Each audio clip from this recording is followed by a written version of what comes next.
છે તે બદલ બધાનો ખૂબ ખૂબ આભાર।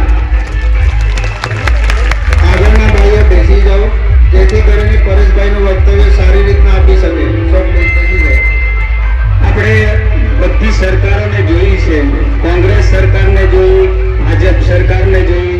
આપણે જોઈએ કે ચીમનભાઈની સરકાર હતી ત્યારે આપણે નર્મદા ડેમ બન્યો, નર્મદા ડેમ બન્યો અને આપણા વિસ્તારના લોકો જે વિસ્થાપિત થયા અને વિસ્થાપિત થઈને વસાહતોની અંદર રહેવા ગયા, ત્યાર પછી આ જે હાઇડ્રો પ્રોજેક્ટ અને આ જીએમડીસી ના પ્રોજેક્ટની વાત આવે છે, બધી જગ્યા પર આપણા આદિવાસી લોકોને વિસ્થાપિત કરવાની વાત આવે છે। દોસ્તો, અત્યારે આપણે જોઈએ કે નર્મદા ડેમનું પાણી છેક કચ્છ સુધી જાય છે, પણ આપણા 15 કિલોમીટર કે 12 કિલોમીટરના એરિયામાં આપણને પાણી પીવા મળતું નથી। દોસ્તો, કોંગ્રેસની સરકાર જે તે સમય હતી, આજે કોંગ્રેસના નેતાઓ ભાજપમાં ગયા, ભાજપના નેતાઓ કોંગ્રેસમાં ગયા, પણ એમણે આ થોડુંક પણ વિચાર્યું હોત તો આખા છોટાઉદેપુરને પાણી મળ્યું હોત। દોસ્તો, ત્યાર પછી આવી ભાજપ સરકાર, ભાજપ સરકારે પણ આજે આપણે જોઈએ કે આપણા પગની નીચે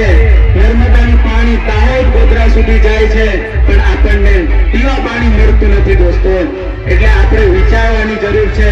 આજે તમામ છોટાઉદેપુરના તમામ જિલ્લા પંચાયત અને તાલુકા પંચાયતની જે સીટો છે એની અંદર યુવાન આજે ઉભા રહેલા છે, એ યુવાનને આપણે સપોર્ટ કરવાનો છે। દોસ્તો, અને જંગી બહુમતીથી આપણે એમને જીતાડવાના છે।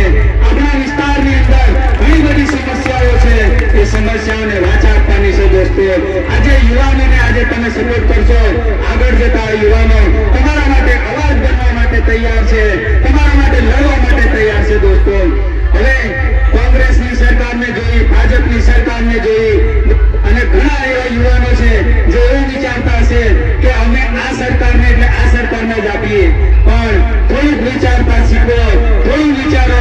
આપણા માટે આ બંને સરકાર આદિવાસીઓની સરકાર જ નથી। દોસ્તો, એટલે આમ આદમી પાર્ટીની આજે સરકાર બનાવીએ, આપણા વિસ્તારમાં સરકાર બનાવીએ, બધી જિલ્લા પંચાયત અને તાલુકા પંચાયતની બધી સીટો જીતીને લાવીએ, આટલી જ આપની